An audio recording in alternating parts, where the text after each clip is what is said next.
තවත් උදෑසනක දෙවියන් වහන්සේගේ වචනය ඔබ වෙතට ගෙනෙන මට ලැබෙන මේ අනගි අවස්ථාව ගැන මම දෙවියන් වහන්සේට ස්තුතිවන්ත වෙනවා. දැන් මෙතෙන්දි මට කතා කරන්න දෙවියන් වහන්සේගේ ආත්මයන් වහන්සේ පොළඹවන්නේ මේ රැක ගන්නව කරුණු දෙකක් ගැන. හිතෝපදේශ 11 වෙනි පරිච්ඡේදයේම 16 වෙනි පදය.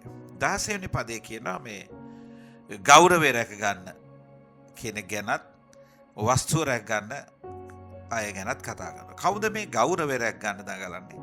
සෝබන ස්ත්‍රියක්. සෝබන ස්ත්‍රියක් ගෞරවය රැක ගන්න වෙර වීරිය දරනවා. බලහත්කාරකම් කරන්න වස්තුව රැක ගන්න වෙර වීරිය දරනවා.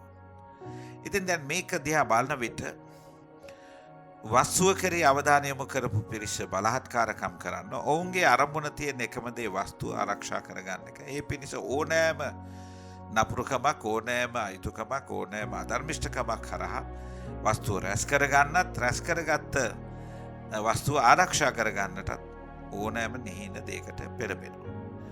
ඒක තමයි ඔවුන්ගේ අරමුණ. නමුත් මේ සෝබන ස්ත්‍රියක් බොහොම යටහත් පහත් දෙවියන් වහන්සේට ගෞරව දක්වන කාන්තාවක් ආරක්ෂා කරගන්න එහෙම නැත්නම් ගෞරවය රැක ගන්න කටයුතු කරනවා මිසක් වස්තුව ගැන ඇගේ අවධානය යොමු වෙන්නේ නැහැ. එනිසා සෝභමාන ස්ත්‍රියක් කියන්නේ තමාගේ ගෞරවය රැක ගන්නට නිවසේ ගෞරවය, පවුලේ ගෞරවය, තමාගේ ආත්මික ජීවිතයේ ගෞරවය රැක ගන්න වෙර වීරිය දරන කෙනා. නමුත් බලහත්කාරකම් කරන මනුෂ්‍යයා නිතරම තියෙන ඔහුගේ මනසගත සිත සියලු දේ යොමුලා තියෙන්නේ වස්තුව රැක ගැනීමට. මේ දෙක අතර මෙනෙහි කරලා මේ දෙක ගැන කල්පනා කරන්න බලන්න උදෑසන.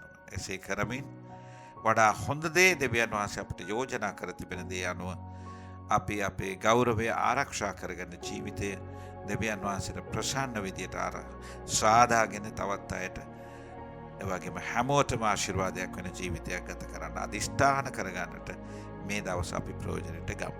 ඔබ හැමෝටම ජේසු පිහිටයි.